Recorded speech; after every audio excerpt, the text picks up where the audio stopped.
What is up, you guys, and welcome back to Growing Upstairs. We're so glad you joined us today. Now to your hosts, Noah and Holden.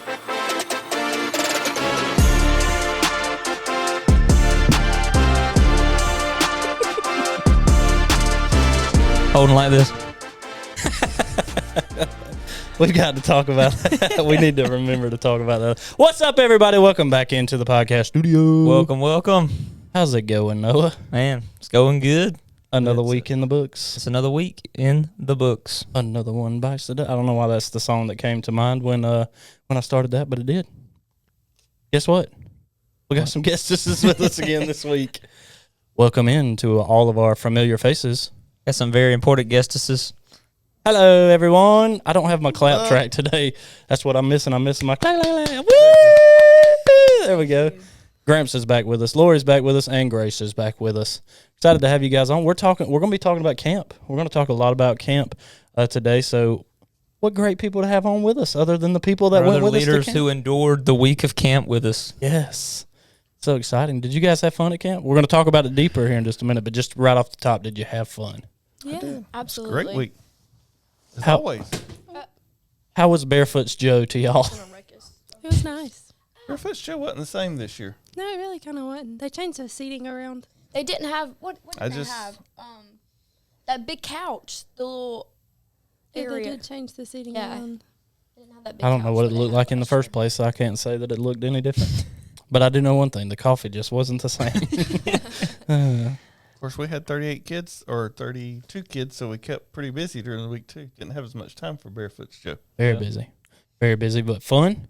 And we had fun. Like I said, we'll kind of dive deeper into it here in just a minute. But Noah, where can everybody find us that's out there listening, watching, in the universe? Pretty much wherever you can find your podcast at, but specifically Apple, Spotify, iHeartRadio, and now still this season we're on YouTube. So definitely continue to check us out, and we love all of our listeners and watchers. Yeah, absolutely. If you ever listen and you're like, I wonder what these people look like. Y'all ever do that? You listen to a podcast or you listen to something and you're like a radio show and you're like, I wonder what these people look like. And then you go and look them up and you're like, that is not what I thought that they would look like. I did Very that with the Bobby disappointing Bones is what show. you're saying. Well, I'm not going to say, I don't mean like disappointing, but I have done that. The exact same thing. I was like, I wonder what these people look like. And I look at it and I'm like, nope, that wasn't really what I was expecting. Like on the way to school, is my mic on? Oh yeah. When I was on the way to school, we would listen to the Bobby Bones show, and so like I created an image for the Bobby Bones and for Lunchbox, and then I saw him at the iHeartRadio Awards, and I was like, that's not Bobby Bones or Lunchbox. Yeah, I did the same with Or at lunch. least not your interpretation of what he looked That like. is not what he was supposed to look like. Exactly. Did he There's just people shorten his tuning name into to this. They're lunch? going, that is not what I thought Gramps would look He like. just shortened his name to Lunch. You said Lunch, but he said, yeah, I did That's that same lunch. thing with Lunch. That's lunch. I do be listening. I wonder what Listen every breakfast looks like. We ain't even at the end of the show yet. You already cracking a dad joke. Oh, we have a lot goodness. of camp memories. Oh, goodness. Woo, it's a good way to start, you guys. Noah, you got a random minute that you can start us off with right here? Yeah, man, I'm ready to hit us early. All right, let me hit some buttons. I got to remember what buttons to hit. It's still a week removed. We came back from this, and it feels like we hadn't done it in like 3 months. And I was like, no, I don't know what to click. I don't know what to do exactly in this. So let me see if I can. Hey, I got the right button.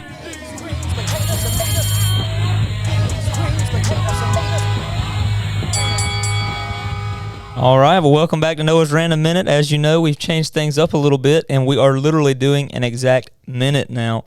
So the timer has started. Thank you, Holden. You're welcome. So we're just going to hit them with one random fact today. I thought this would be kind of funny. Okay. It's pretty wild, actually, to All think right. about. This says, did you know the longest wedding veil was longer than 63 football fields? Oh, my. Why? 63 Where did they football hold fields. the wedding at? Could you imagine just... Good point, Gramps. Could you Good point. imagine just the bride walks in, it's like, oh, there's the veil, oh, there's the veil, Still- there's the veil. It's still still going. going. That's what I'm saying. What But was how the venue? wide was it, Because too? 'Cause the veil was still Listen, outside in the yard. Don't attack me. I don't know. I'm just reading it. I'll give you a little bit more information, though. It says, if you thought Meghan Markle's wedding veil was long, get this. There's a woman in Cyprus who set the Guinness World Record for the longest wedding veil. How long was it, you ask? nearly 23,000 feet, which is the same length as about 63 football fields. It's unreal. And that's random minute. That's it. Just like that. Interesting. Dun-dun-dun.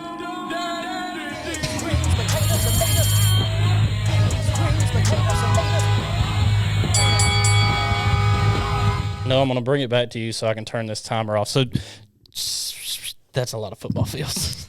This is where we're supposed to cut it off, but I have questions.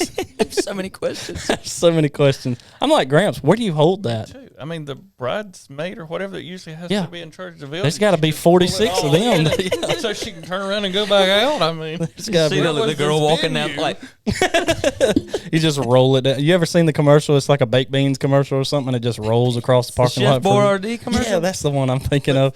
You got it. yeah, my mind's working crazy. But that long of a veil, if she pulled it all in the church, then nobody's seeing the bride. All they're going to see is a veil all up there in the front of the church. It's like a parachute. Anyway. The whole thing just goes out. All right, that was Noah's Random Minute. Let's get back on track. Here we go. Starting topic. These two questions are going to kind of come together right here. It is, what did Fuge look like from a leader standpoint, and at the same time, how was camp? So it all kind of comes together. But what did Fuge look like from y'all's vantage point as leaders? Because I have determined after going one time, it is much different than what the students are experiencing while they're there. Anybody want to start? Anybody? I guess from my standpoint on that, I don't know exactly what the students are getting. I mean, we see some of it, but I guess for me, from a leader standpoint, is just really great seeing the change in them. And, of course, the messages were just, y'all say what, on fire? I mean, Shaq just did a awesome job. Or fire. Now they're laughing Yes. at me. I'm through. I'm done for the day. No, it's No, great. Gramps, that was fire. They were Yeah. fire. That was really The smoothies from Barefoot's Joe were gas, but the sermons No, were we didn't fire. have to go there. We went there last week. Anyways, here we go. If I had to Challenging. say- Yeah, that's what I was about to say. It was different. It was fun. I enjoyed it. I think it was good to have gone one time as a student, which is sometimes I've taken for granted, but it's nice to have like that experience to kind of know what their days look like and how exhausting their days can be. And then you kind of can see it from the other side. But for us, it was tiring. We had a lot of new faces, but that was so much fun, like to watch them experience it for the first time. Oh, yeah. So it was good. Yeah, I agree. It was challenging this year, I think, because we had more kids, but like we weren't able to not do anything. We did exactly the same. But I don't know where I was going with that. But it was challenging because we had more kids. But I think that they a lot of our kids surprised us this year with just like locking in and like taking the message or the messages differently, and that was really cool to see, especially in our guys. But we'll get into that, I'm sure. Yeah. So. Yeah, that was one thing, Noah, and I kind of touched a little bit on last week, but we wanted to wait until we got, leaders on and others. That's a question I've kind of had for a few weeks was, are our guys getting it? Because, we've seen kind of in our group, the girls seem to really kind of be getting with it, and they're doing their own Bible study stuff and talking and all, and I was always curious. I was like, I wonder if our guys hearing it? Because you see them, and, they're singing and they're there, but you just wonder, it's like, how much are they getting? And then we had the one night where it was like, oh, there we are. We all kind of came together. I think I said challenging too, not just in the number that we had and all, but just the messages, how the kids were responding to it, the things they were open about dealing with, which isn't anything that we really haven't dealt with in our life, but it's just that little bit of an extra challenge to make sure that we help them more so than we were maybe helped coming along. Yeah. Because our whole purpose is not only to see them have that light come on that they've got sin in their life, but even sometimes to confess that sin and then help them deal with that sin in a way that is open and caring. Sometimes just be honest, I came along, if you even dared try up, you just need to deal with that on your own. We ain't got time for that. Just keep that to yourself. It wasn't really the help that you always wanted. So I think that was my challenge, is just trying to say, hey, be open, honest, caring, let them know it's fine. Whatever you're going through, just let us know and we'll help you deal with it. Yeah. But that can also be challenging mentally, spiritually, physically sometimes, because a lot of those conversations started at midnight. Yeah. Yep. I think our first one didn't it? For Yeah, us on the guys' we side. talked about that last week. It was like Hey, 11. Gramps, we need to talk. I'm like, I know. had just told y'all good night, and I'm like, at 12 I o'clock? know. I literally They're like, walked in the bathroom to brush my teeth to Yeah. then go lay down, and I walked down to the bathroom with my toothbrush in my hand, and it was like some of the We're kids were gonna walking talk. in the door. I was like, What are we doing? okay. And I was like, let me go put my toothbrush down real quick. But that's a good point of it too. You know, we don't think of it. I say we. You don't really realize it until that moment comes. Like what it takes from you too is sitting down. But I think that's an awesome part about us and the leadership side of it is being open to that, because like you said, I don't think everybody has that. I don't think everybody, whether it's the girls or whether it's the guys, that have somebody that they can go with anything and just talk to and say, hey, this is what I'm dealing with. And especially at camp, you know, because again, emotions kind of get high, and we have these messages where it's like you're getting smacked, and it's like, man, this is real, is all there is to it. But then to have somebody that you can go trust and talk to and be open about too, I think that was big. But like you said, it takes it from us too. I think that also talks a lot about our team and leadership team, is that we've created an environment where they're that open and feel that comfortable. And as we've said, we're kind of just mentioning general that we dealt with things, but not specifics. And that's what we've promised them. That's what we'll always do, is that's us. That's your confidentiality and trust in us that we can deal with anything.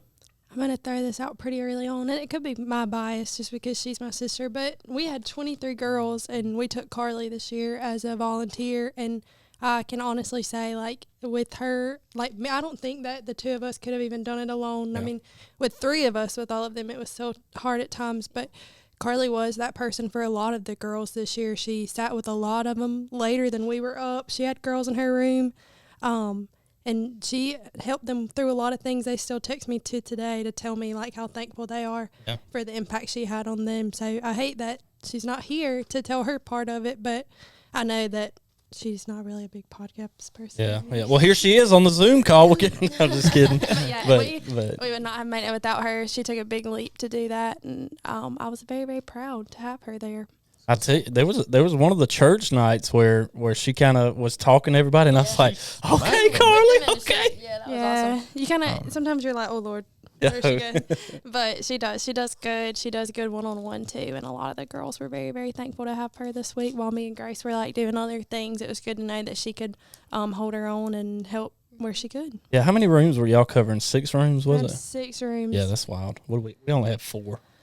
3 outside of ours. Yeah, well, yeah, outside we had of ours. 5 full rooms outside of ours, so there was not a bed unoccupied. And they half the time were in our living room, so Well, which was good. The kids kicked us out of our room. We weren't even in our room for they did that 2 to us minutes. last year. We got the handicap room Oh, last yeah. year. And they I were walked like- in that room. I was like, this room is cold. This is ours. And then we walked in. They were like, hey, there's only 3 beds in our room. And I was like, Well, I was we going lost to say, our room. y'all did give I laid down the groundwork this a year. room without enough beds. They did that last year. They were like, please take our room. And we were like, okay. And we ended up in this awful room. So we told them this year. Oh, God. We were it like, was we a love handicap y'all. We room. love y'all. We love y'all. But we just don't know that we're going to It do was that so this year. bad.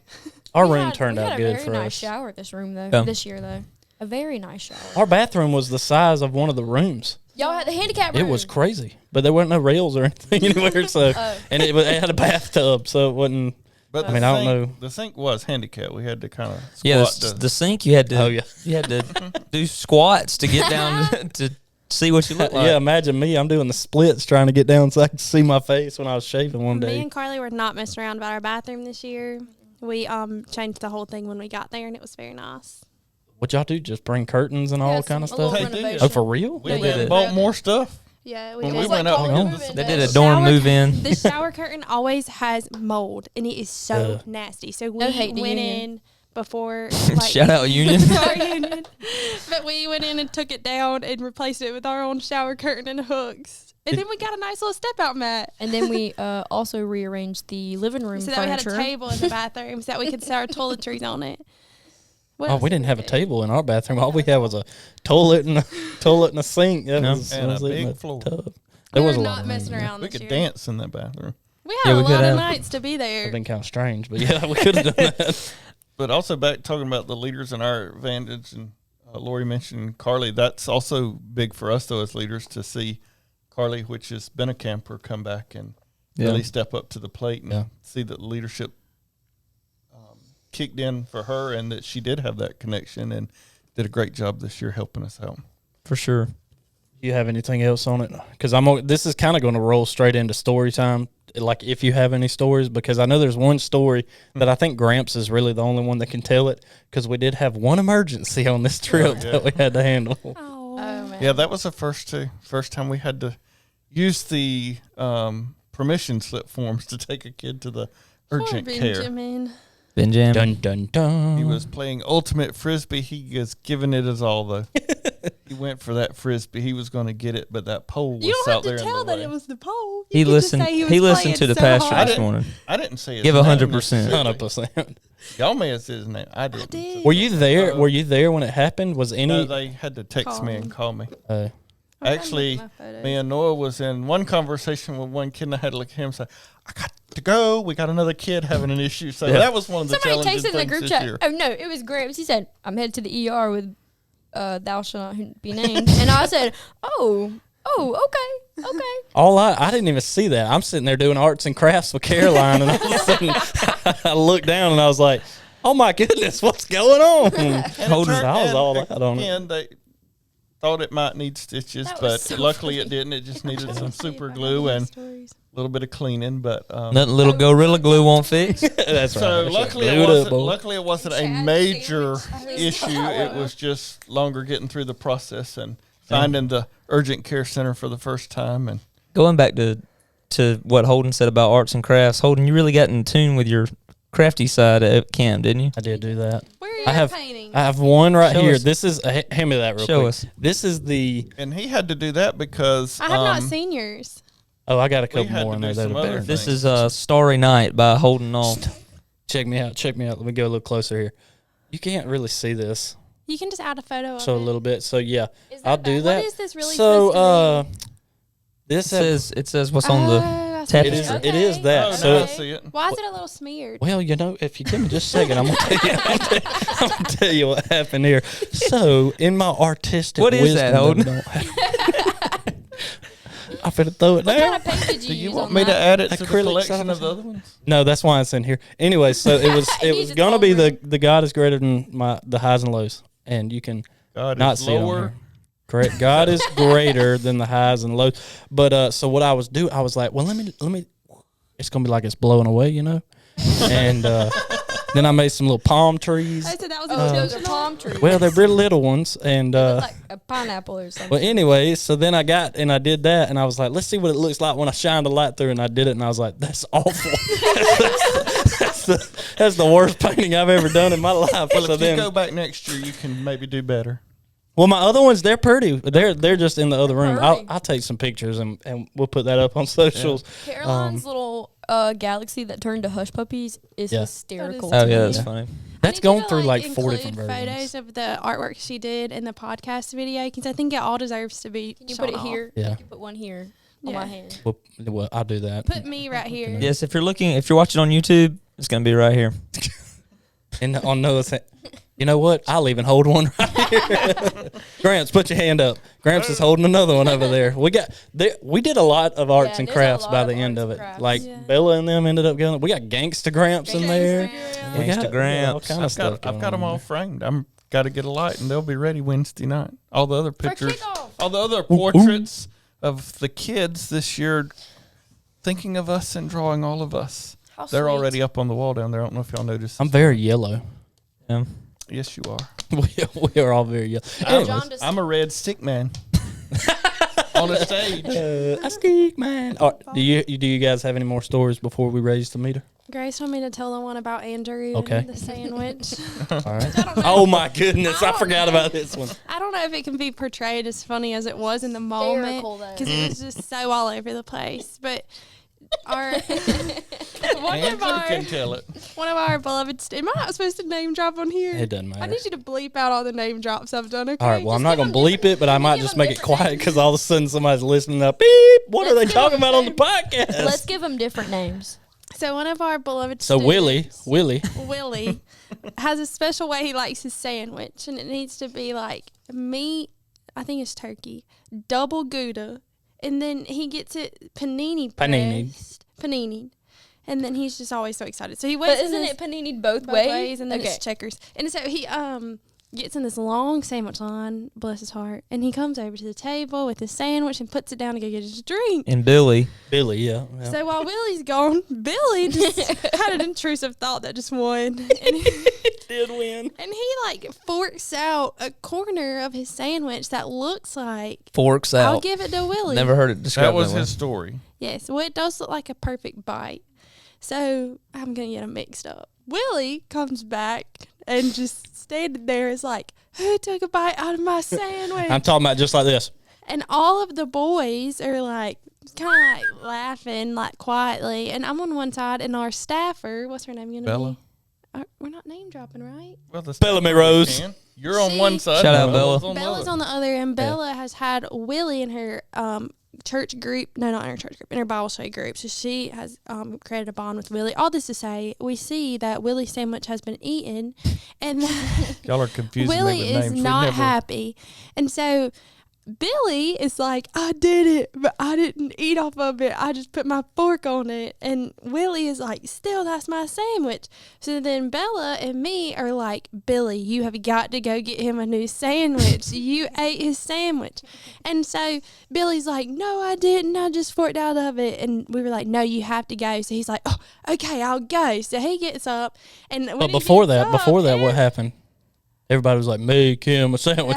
well, Make him a sandwich. when he gets up to I started go, that. Noah starts Nerd. clapping, and so the whole entire lunchroom starts clapping for Billy as he goes to get Willie's sandwich. And so Billy's like mortified at this point.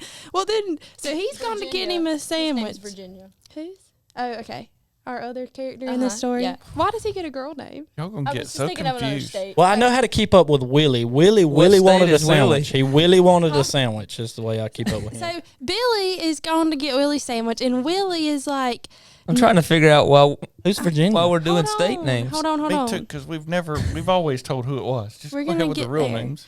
So Billy goes to get the sandwich, and Willie's like, yeah, that's the right one. And Willie's like, no, I don't really have to have a new sandwich. And me and Gramps are like, if he gets you a new sandwich, you're going to eat it. And so Willie's like, Following you now, Grace. he's like, okay, let me go tell him what I want. So he gets up to go tell Billy what he wants on his sandwich. Well, while he's gone, this poor dude, why did he get a girl name? Virginia. It's like North Dakota. Dakota. Dude, North Dakota. Let's call him Norton. Norton. Nelson. Our third character. Our third character in the story is my favorite part. He looks over Norton. He looks at me and Gray up. So he says, anybody going to eat that sandwich? And you have to understand that before Billy left, Billy like picked up the top of a sandwich to see what all was in there. So I that mean, he he could fingered get, all over so that that he sandwich. could get his sandwich right. So he's like playing all in this sandwich, and then throws it down and walks off. And Norton's like sees all the fingerprints on it. He's like, anybody gonna eat that sandwich? And I was like, I don't think so, but I really wouldn't if I were you. Like, he's touched that sandwich. Like, that's just nasty. The man's like, takes the sandwich and eats the sandwich. It's just a whole. I think I finally Thing. figured out who Virginia Welcome to is. youth Yeah, camp. Norton. It's a state. He's named after a state, so I gave him a state name. Oh, New England. So then, Billy comes back with the sandwich. So Willie's just chilling with me and Gramps, and Billy comes back with this sandwich and like slams it down. And he says, "Here's your sandwich: turkey, double gouda, panini, and a complimentary ice cream yeah. cone." They did bring him an ice cream back. And then leaves. And Willie ate a sandwich, and he was content. He didn't even want the sandwich after that. That was No. the sad part. There's That was so much so in it funny. that's so funny. Because whenever he found out who ate his sandwich, Billy was like, "Here, take my egg roll." And Willie was like, "Huh," and take it and like ate half of it and walked off. And when he came and sat back down, he was like, "I really don't like egg rolls. I just had to eat that." Yeah. And I was like, "Oh my Yeah, gosh." that was an interesting endeavor. Billy though, the thing that killed me though, he did it with his fork, and I was like, "Oh, it's not that big a deal." And then I looked, I was like, "Did you eat off your fork beforehand?" He said, "Yeah," and I was like, "Well, then it's the same thing as you biting it, basically." It really wasn't even that. It was just the point of the matter at that point. It was the principle of the thing. I All love to those say things that. that happen at camp.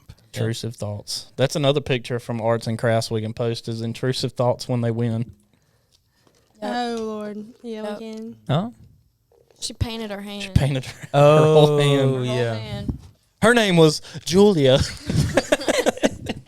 You know how difficult that would be if we tried to give every one of our youth like different names. I was confused with Willie and Billy there for a second. Y'all, that Like I took said, a lot for me to keep them The only way I straight. kept up was Listen. Willie because he really wanted a sandwich. So With the pizza story, we went real names, so I'm just going to drop the names. yeah. All did you end up youth out saying there, your real just name. beware. That's because they came on. So anyway, and they told and- the story. You can come on and get your side of the story told too. It's just awkward. I thought there was going to be more behind it. But anyways, so that's story time from youth. I'm sure there's a million more stories that we could get to at some point in this, but we're going to kind of continue moving forward. Anybody, anything else before we move forward? Here we go. Well, that was the end of the podcast. We fixing to raise the. Y'all look so sad. We fixing to raise the. Meter. Did you hear Gramps? Meter. We're raising the meter. I really need to cut that part of the sound down and also remember which button it is that I'm supposed to click to get to that sound and not the end of the podcast. But anyways, all right, so here's our topic today. I got the shirt on because this is from camp. The Revival Generation was the name of camp. Is that what it was? Revival Generation? No, Judging they just by put your that shirt, on- They Judging just by put it my on the shirt. shirt. So our question this week, and we're going to ask you guys a lot of questions, and me and Noah and you and all of us will just kind of bounce around through it. Bounce around. Is this the Revival Generation? That's going to be the question that I'm going to bring up. Is this the Revival Generation? And I've got a couple other questions to kind of get to it. What did we learn from Fuge about revival? If you guys kind of want to just start it off right there. What you learned from it, what you heard from it. I mean, I can. It starts. I just think that it's important to know that revival starts with your personal relationship with the Lord. So if you were aiming, which is something that Carly did one night, and she really touched on this well, but if you were aiming to always serve others and everything you do, and you're never taking time to personally have a relationship with the Lord, you won't have revival. Yep. It starts with you knowing the Lord personally and continuing to grow. Like he said this morning in our sermon, you can never stop growing with the Lord. So there's never a point where you can say, oh, I'm qualified to teach others without having my own personal time with the Lord. Right. Which is something I think, I mean, even I fall into, like just leading youth. Like it's easy to say like, oh, we'll do the lesson this week and that'll be my time with Jesus. Mm-hmm. But if we're doing that and we're not personally knowing the Lord, we will not have revival. Yeah. So I think it just comes down to the basics that we all know and we talk about, and I hope we can keep talking about like what we do personally to know the Lord. Yeah, I think one of the best things that I heard from it is if all you're doing is seeking revival, you're not going to find it. Yeah. Right. It's not until you're actually looking for Jesus and you're trying to find that's when the revival can actually happen. And I think even who was it 2 weeks ago that we had that came from Tallahassee? He might have been talking about, I Justin can't Wester. remember his name. It might have been him, or it could have even been Derek last week that was talking about how, like, he's heard the stories of our youth and everything, going to camp and all that good stuff, and how there's a fire under them right now and how it can start in this generation. So that's kind of, Derek. yeah, so that was last week. It's hard for me to keep up with what goes on from one week to the other. But anyways, I like how he kind of pointed that out. If our youth is fired up right now, this is something that they've got going on in their lives, and they can start this revival, the rest of the church also kind of has to buy in, support them, and be there behind them. Because if it can start here, it can, spread kind of like a fire throughout. Gramps, did you have anything else on what did we learn about it from I think Fuge itself?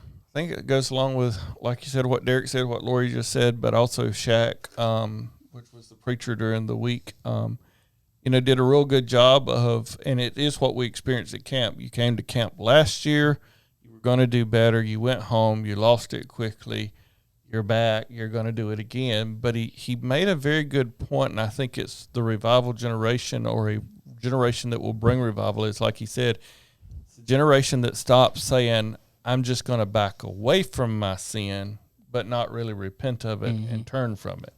And I think he did a real good job on that. So revival generation is a generation, too, that hasn't stopped growing, but grows enough to also learn, I've got to admit that this is a sin, but not just try to back off of it, because if you do, you're going to be right back in it. Yeah. So you've got to do that turn. You've got to walk away from it and then and continue. And I thought he did a real good job of pointing that out. And to me, that's revival too. That's the generation that'll bring revival, is the generation that quits falling right back into the same sin, because we finally got that this is sin. It is serious against God, and we've got to stop and turn and get away from it. Yeah. Or else, as he said, we won't be the revival generation. Next year, we'll be right back there doing the same stuff again. One thing that he said, I might butcher it, but when you said on fire, it reminded me of it. But he said that like we don't want to go home on fire. We want to go home warm. Oh yeah. Is that it? Oh yeah. Yeah, like Yeah. the coals in a Yeah, in a grill. Yes, because that's when you really start cooking. Is when Yeah. you're warm. Cooking. Cooking is when you're warm. I was like, that's fire. But yeah, that was really good. Yeah, that was a good point. I forgot about that. Noah even taught the last episode we did about like the chains where the guy. Can you kind of retell a little bit about that if you can remember? You know, the kid he had come up and he held the chains and he made him just sit down and hold the chains. Right. And How he's talking just about holding onto the weight involved. chains, and then he brought him up there and told him to drop them. Just drop it. Just drop it. Yeah. Don't pick it back up. Don't sit and harp on it. Just drop it and let it go. Yeah, Did y'all because see him try to pick it back up though? Because he didn't Oh, drop yeah. it right. Yeah, And I was yeah. like, that's actually what a good moment that was. Because like we do try to pick it back. Because Yeah. Shaq was like, "Don't pick it up Yeah, again." yeah. what you doing? It is funny though, because like Grace said, that's perfect right there. That so many times we find ourselves doing that. It's like I want to pick it back up, but when you sit there with it as long as he did like that, you feel that weight of it, and it is as simple as that. And sometimes we try to make it harder, where instead of just dropping it and walking away from it, we try to just sit there with it and let it just weigh us down, and we get tired of holding it. Because I've done this, and I'm guilty of this in my life too, where a sin will kind of come in, and it's like it puts that divide between you and God, obviously. But then it makes you feel guilty. It makes you feel like, oh, I can't come back to God. And you just keep running the other direction instead of running towards Him, instead of truly dropping the chains, turning around, and running His direction. Because that's all He wants you to do. Drop it, turn around, look at me, come my way. But we sometimes we just want to just sit in it and go, man, I don't feel like I'm supposed, I don't feel like He'll forgive me. I don't feel like I can go His direction. Do you have anything is there an advice, I guess, that we can just drop it? I think I was going to say, like, I don't know if he made the point, maybe he did too, but and it is in that turning away from it. But if you drop that sin, if you get rid of that sin, if you're stepping away from that, you also have to put something back in its place. Does that make sense? I mean, if you just try to drop the sin, but you don't put something else productive, Bible study or prayer, I see what you're saying now. Yeah. or a community, youth group, whatever in there to help with that, then you're easily kind of an idle mind thing. You just kind of drift back to it. So I think that's an important part of the revival too. I think this generation, if they can get that sin, turn from it, but then, and I think that's what we see our group doing a lot, which is very promising, is they're getting rid of that. And I think the guys came home and started a Bible study, so that can help feel what was being idle time. Yeah. And then with the school and some of the things they're doing there, they've every year they've come back and stepped up to leadership in their schools or their FCA or chapel or whatever, and that helps to add something, because when they're doing that, they're also having to prepare for it. They're having to spend some time with it. So I think it's also not just dropping it, and not picking it back up, and not really saying pick up something else, but put something in that space where you were idle and kind of got to thinking and led to those sins. I'm sorry, I didn't mean to jump in. No, That's you're fine. good. Are you gonna go? I was just gonna say, like, I think if that goes along with the fact that if you don't have a purpose of why you're not doing something, you're gonna jump back into it. So if you're living in sin and then you choose not to live in sin because you're following Christ, if you don't form a relationship with Christ, what's stopping you from jumping back into your sin? So that's why you have to keep growing and like filling that time with Christian community and time with the Lord, most importantly, so that you know why you're not supposed to do whatever it was you were doing or struggling with, if that makes sense. Like if there's not a purpose behind it, you'll pick it right back up. That's a good point too, because sometimes I think it might be one of those, well, I'll just sit here and do nothing in that time. And then you might feel like, well, I'm not going back to that sin, but you might pick up a different one. And then all of a sudden it's like, well, that's what's filling the spot instead of the other. And it's like, well, I'm not doing what I was doing before, but you're still in sin. You're still not doing what you should be doing or living straight, correct, the right way, if that makes sense. Do you have something else you were going to add to it? Oh, yeah. So, like, even if you do have, like, like even if you do feel like the tug to like drop that sin and like do like what am I trying to say? Have a relationship with Christ, like Satan is still right there at your heels.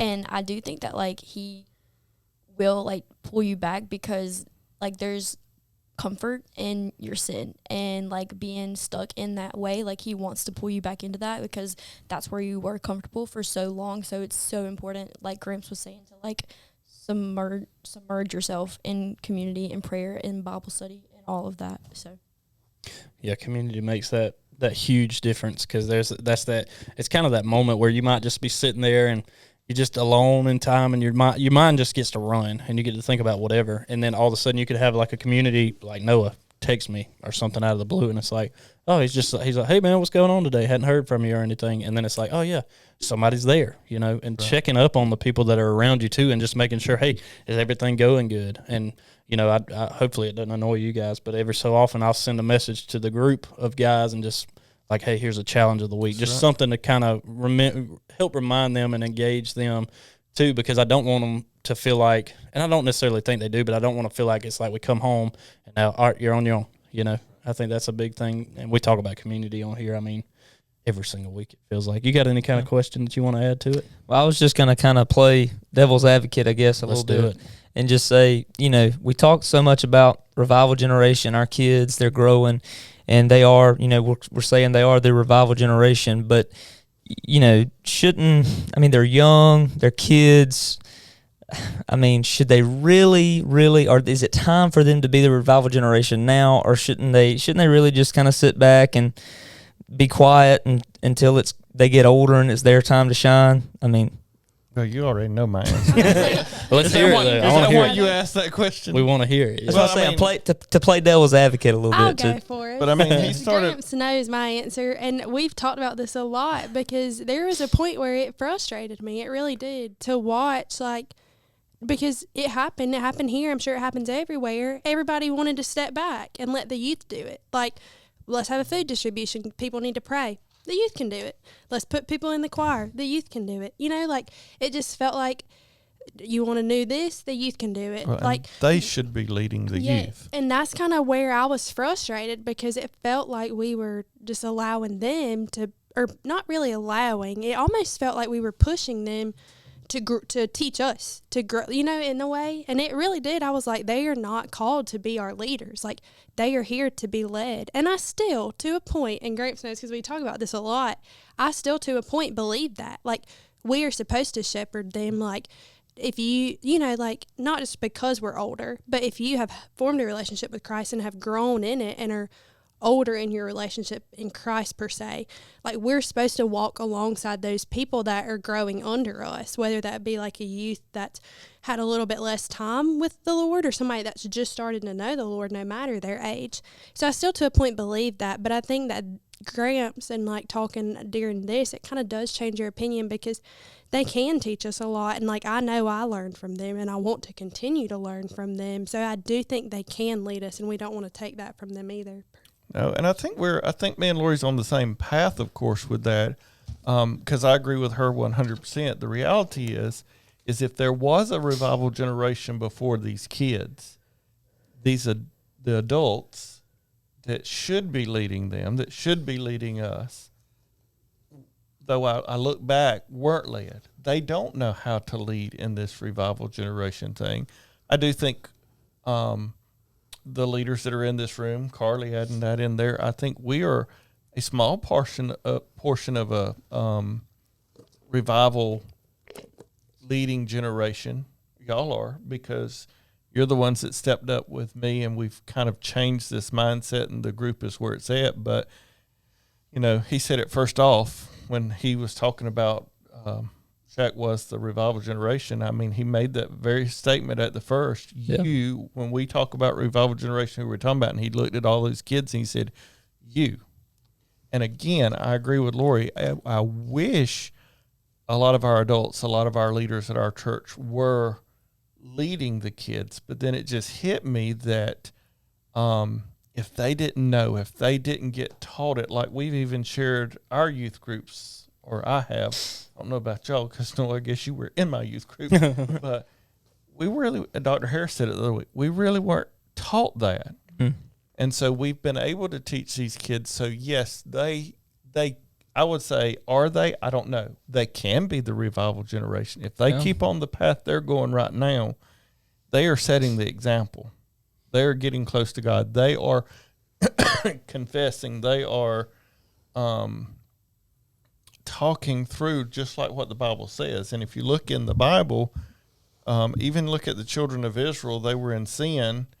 They came out, the 12 spies, 10 said we can't do it, 2 said we could, and God said, you'll all die in the desert because you didn't have the faith. But your children will go in and get the promised land. So I think we're in agreement on that. I wish they weren't the ones having to lead, but then at the same time, if God works like he's always has, then this group of kids may be the revival generation, and they seem to be on that path to be the ones that's going to show us how to get back to God. Yeah.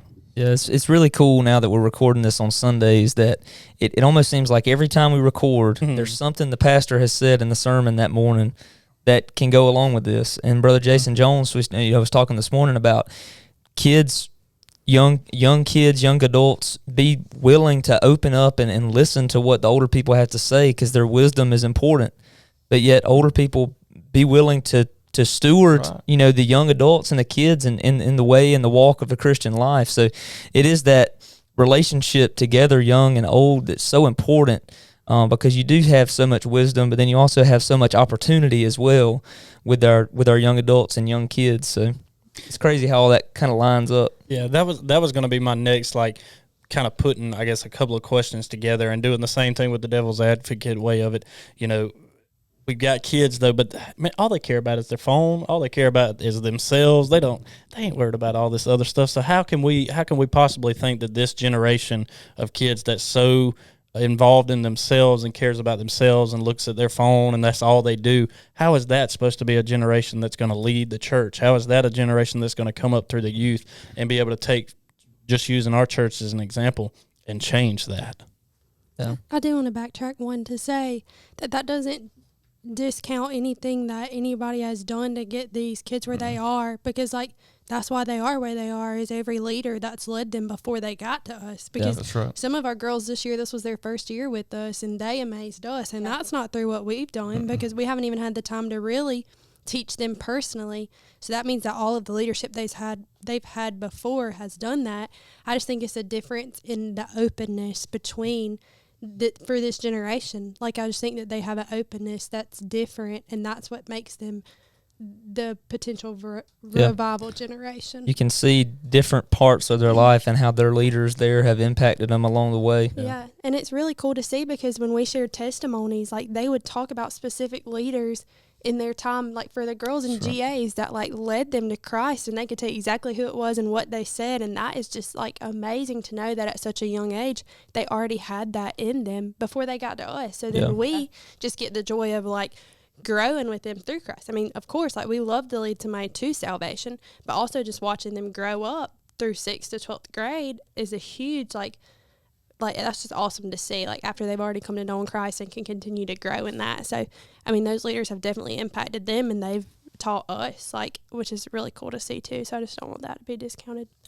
I think on top of what she just said is when we talk about them being the revival generation compared to the adults, I think, again, like you said, Jason Jones' message hit it this morning. And it's kind of sad, and I think they'll get past it, but sometimes, not just our church, but a lot of churches, the generations prior, they have done exactly what Lori said. They've taught those kids, they've instilled in them the Bible. But sometimes when it comes to what it's going to take to see revival in our country, they're still, like he said this morning, they're kind of dwelling on the past, what the church used to be. And I think the difference sometimes is... and I think those adults can grow out of that and change too. But I see the difference is sometimes we're still holding to the past, and I'll even put me in there.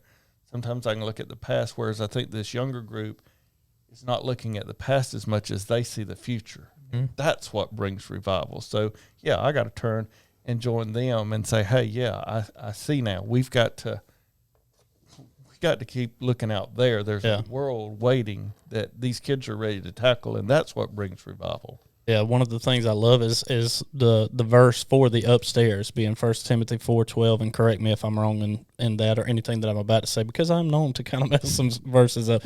But it's don't look down on me because I'm young, for all these things that we want to better, and kind of answer my own devil's advocate question that I had earlier. Let me spit that out. Was, all these kids, they're so involved in themselves and everything. The thing that we have had the absolute blessing of getting to see up here is them disconnect. And I don't mean disconnect from like us and not listen to the word and not trying to plug into that, but they have disconnected from the world. When they come up here, when they go to camp, when we have different functions, most everybody and most of the time they disconnect from what's going on in the world, and they fill in and they get into the word that we're doing. And that is the difference that I've seen. And my last question on this is, are they the next revival generation? Are they that? Can they be that? And when I listen to everything we've talked about, and y'all can answer this as well, is I see that as, yes, absolutely. They are, not only could they change our church, and if it changes our church, it changes a community that's around them and churches that are around too. Because I don't just see it in our church. I see other kids that they go to school with. And that is probably the biggest one, where that's where it spreads like fire, like I said. But just answering my own question there is, what we get to see, at least in our group, is they're not all about themselves when they come up here. They're not all about themselves when they go, to camp or what have you. They unplug from the world and plug into Jesus in that time. Well, they're changing, and they're turning, and their parents are seeing it. Their classmates are seeing it. Their classmates that aren't Christians are really serving the Lord, or seeing them come back every year from camp, and their own confession, they've seen them, something's different about you. What was interesting to me, and I don't think shared with y'all yet, is Dr. Harris, after we came back, which he'll be with us this Sunday for the last time since we've got a new preacher coming. But he sent me a text and wanted to know how many kids were at camp, how many decisions we had, how many of ours chose to do some kind of full-time ministry or missions, and explaining that to him, because he was doing a message somewhere else and he wanted to put some of those statistics in. And I just got to thinking as I was typing to him, and we've talked about how Fuge camps is what we go to. There's a lot of good camps out there, but Fuge camps works for us. And until it doesn't, we'll continue to go there. But, I had to tell him, I said, I looked up on the sheet. There's like 30 different locations for Fuge camps. Most of them have at least 4 weeks to 7 weeks of camp. All of them won't have as many, but Fuge, that week we were there, had 800 kids. If you take Union alone, did they do 7 or 8 weeks? 7? 7. 7 weeks. If they had 800 kids at each one, you're talking about a multitude of kids being that revival. Not just, like you said, not just ours, but there was 30 locations, several weeks packed out, because Fuge is selling out constantly. They tell us, if you want this location, you better get it early because it's filling up everywhere. And we have to fill up our form for next year before we ever leave camp, or we won't get a spot. So when you put those figures down and multiply it all out, shows how many kids over the summer were going through this whole scenario. Now, I'm quite sure every camp wasn't quite as strong as the others, but that's still a lot of kids in the world today that can be that generation to change our whole nation and world. Yeah, and I mean, we even talk about how much they impact us as leaders too. And you add the leaders and the SLA members and all that are there, and getting to see that change in a youth too. It changes you too as leaders. And so you got almost 1,000 people in a room, 800 students. It's changing them, and then they get to spread that not only to us in the times that we are up until 12:30 talking about what's going on all in their lives, but it just right. Well, that's the other thing I told Dr. Harris too. I said, on top of that many kids, like our host this year, Bella, college student. I mean, the whole leadership of Fuge, besides some of the upper staff, is pretty much college students, giving their summer, 8 weeks of their summer, just to teach other kids how to be faithful and serve Christ. Yeah. So it's it could definitely, if they keep on the pace they're on, could be a generation that could really bring revival. Yeah, so if you ask the question if they're the revival generation, like we could all sit here and tell you what we think makes them the revival generation, but my plea, like my thought and to cover it all is just experience it for yourself. Like plug yourself in as an adult. Like I'm sure none of us or the kids leaders with how much they have would turn down like an extra hand on a Wednesday night or a trip, most definitely. Like we would love to have any adult we could. So come experience it before you count them out. Yeah. Like that's how you would see like their dedication to the Lord and bringing their friends to church. Like when you witness all that, you could see how they can become the revival generation. And I just think that everybody should get a chance to come experience that in one of the programs, like serve and do it in a place where you can watch our younger generation and see what will help them as they grow in their relationship. Yeah, absolutely. Agree 100%. And that's not just for our church. That's for anybody listening out there. For sure. Absolutely. Wherever you are, plug in and go about it there. That's raising the meter. Why's my button not working? Do we need to do the music for you? Oh, there it is. We fixing to raise the. But Gramps, I would love if you would do the music for do do do do do. I don't know that it would be that. Fixing No to one would raise probably the- do it better. All right, I'm gonna cut it off right there because I messed it up at the very beginning, anyways. All right, so that was it for this one. Nice. It feels kind of quick, even though it's still pretty long. It just goes by like that, though. When you get to talking, especially when you get to talking about a lot of the stuff that we had here. But thank you guys for coming on again. As always, I look forward to the next time that we all get together again. Gramps, you got to come on again. We got to talk about another trip south that you and Peyton took. You got to get Peyton in here on it. That we've all got to get together and talk about. But thank you guys for coming on, talking with us, and going to Fuge next and being time. the great leaders that you guys are. It's been a blast. Absolutely. I do have a dad joke for you guys to Hey. laugh about before we get out of here. You want to know something funny? I do. I have a dad joke too. Let's go. Honorary dad joke. Can I do mine first? And then Yes, you, you do it? can. finish it out? Absolutely. Come on. All right. I saw this one the other day. So what starts with a T, ends with a T, has T in it, and can have T on it? Starts with a T, ends with a T, has a bunch of T's. What? Let's hear it. A teapot. I was about to say that, but then it doesn't have tea on it. It has tea in it. Well, if it's running down the side of the teapot, it's got T on it. I said can have T on I it. think you said it wrong. I think it can have tea in it. Don't ruin the man's joke. I thought it was great. No. No. It was a great joke. I was just You telling need to you do why better I on your didn't dad answer joke. it. I'm a failure. No, I was just telling you why I didn't answer with that answer. Sorry. Next She's time, trying to Jay. say she had it right if you had said it If you right. had said it right, I would have been right. All right. Well, that was fun. I'm never telling another dad joke in my life. Holden, do your job, please. All right. I'm sorry. All right, so it is Olympic week. We're wrapping up the Olympics when we're here, so the time this comes out, the Olympics will be well gone. But I have a couple for you here. Did you know, or do you guys know how they get the horses to the Olympics? That's a good question. Yeah, they take them by plane. You don't know what the plane's called? Air Horse One. All right, I got one more for you. One more, and then we'll wrap this thing up. Why is it so hot in a stadium after the Olympic Games are over? This is the torch. Because all the fans have left.